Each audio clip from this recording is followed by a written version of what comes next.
Hello everyone and welcome to another very beautiful chess game of Paul Morphy, and this game is also played in New Orleans in 1858, and also Paul Morphy's opponent is a player with no name. So Paul Morphy is playing with the white pieces, and Paul Morphy starts the game with playing e4, e5, knight to f3, knight to c6, bishop to c4. Italian opening. Bishop to c5, Evans Gambit, bishop takes on b4, c3. Bishop to a5 and Paul Morphy castled. d6, d4, e takes on d4, queen to b3 by Paul Morphy. Attacking on f7, queen to f6, defending. And Paul Morphy played e5. d takes on e5 and then rook to e1, lining the rook with the king. Knight from g to e7, planning to castle. Bishop to g5. Well, black will castle only if Paul Morphy allows black to. So bishop to g5, attacking the queen, queen to g6, and then bishop takes knight. Knight takes on e7, and then knight takes on e5. Well, there is no time for castling. And Paul Morphy is attacking the queen, queen to b6. And here comes bishop to b5, check. c6, defending and attacking the bishop.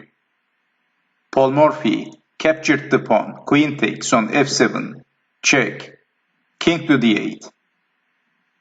And then Paul Morphy played knight takes on c6.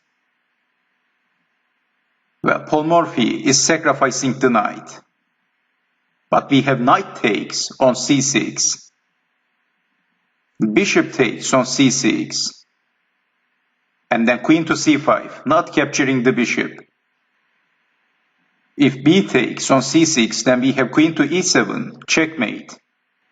So that's why we have queen to c5. And then c takes on d4, attacking the queen, queen to d6. Well, Paul Morphy is trying to deflect the defender of the checkmate threat. So obviously in this position, if queen takes pawn, queen to e7, checkmate.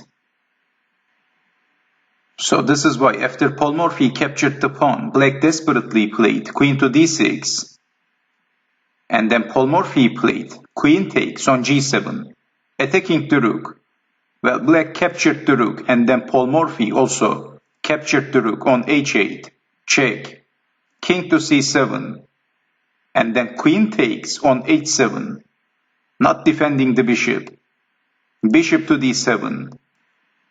If king takes bishop, then queen to e4, check, also attacking the bishop. So queen to d5, queen takes bishop. And white is much better. The king safety is compromised for black. The king is looking very vulnerable.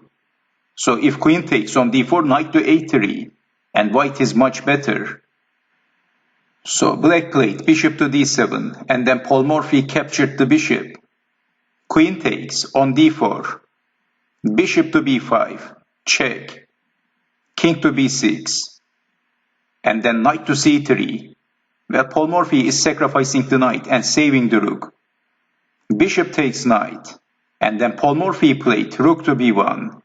It looks very dangerous for black, while lining the rook with the king and threatening discover attacks to the king.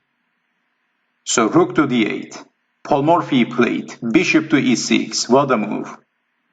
And black played king to a5.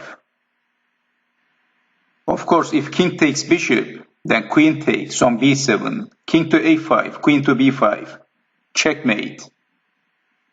So king to a5. And then Paul Morphy played rook to b5, that's check. You know why black can't capture the bishop, because of the obvious reason. So that's why black played king to a4. And black is threatening some checkmate in this position. How to defend? Well, the best defense is to attack. This is the words of the famous Russian general Alexander Suvorov. So Paul Morphy played queen to c2, not defending, but attacking.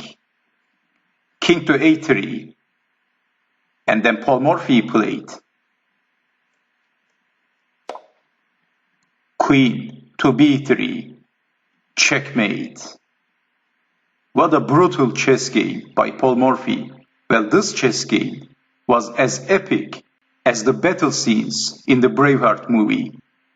What an epic chess game by Paul Morphy. What a game. So I hope you have enjoyed watching this video, and I hope to see you next time. Take care.